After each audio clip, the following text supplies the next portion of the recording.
श्रापित जंगल का इतिहास। भीमरपुर गांव के पास जो जंगल था वो हमेशा से ऐसा नहीं था।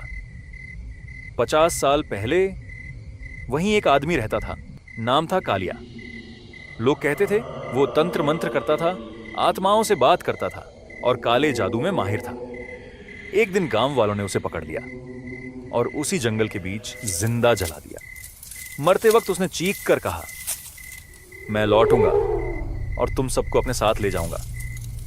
उस दिन के बाद वो जंगल कभी पहले जैसा नहीं रहा। जिज्ञासा जो जानलेवा थी, रवि को यह कहानी बचपन से सुनाई जाती थी, लेकिन उसे कभी विश्वास नहीं हुआ। भूत भूत कुछ नहीं होता, वो हमेशा कहता। लेकिन उस रात उसकी जिद ने सब कुछ बदल दिया। पहली गलती, चारों दोस्त जैसे ही जंगल में घुसे, एक अजीब सी बदबू आई, जली हुई चीज की, जैसे कोई अभी अभी राख बना हो। सोनू ने नाक बंद करते हुए कहा, तुम लोगों को यह स्मेल आ रही है? लेकिन रवि हंसते हुए बोला, डर की स्मेल है। समय रुक गया। जंगल के अंदर घुसते ही उनकी घड़ियां बंद हो गईं, मोबाइल की स्क्रीन फ्लिकर करने लगी और कंपास गोल गोल घूमने लगा, जैसे वो किसी दूसरी दुनिया में आ गए हों। आवाज जो नाम से बुलाती थी, अचानक किसी ने धीरे से कहा, रवि। रवि चौंक गया। किसने बुलाया?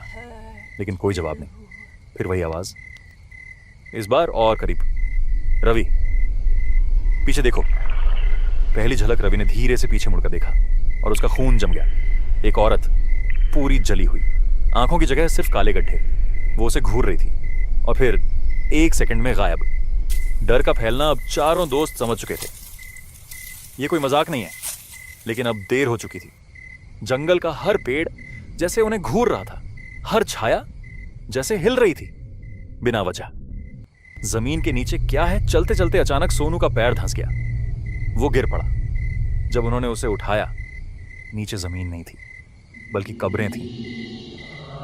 बहुत सारी कब्रें और हर कब्र पर एक ही नाम लिखा था, कालिया। डर का खेल अचानक। चारों को अलग अलग आवाजें सुनाई देने लगी।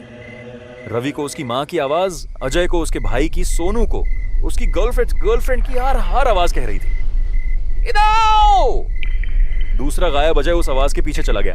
बाकी तीनों चिल्लाते रह गए, रुक जा। लेकिन वो नहीं रुका।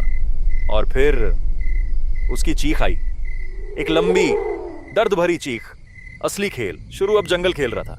उनके दिमाग से दीवारों पर चेहरे दिखने लगे, पेड़ों से खून टपकने लगा और हर तरफ वही आवाज, तुम भी यहीं रहोगे?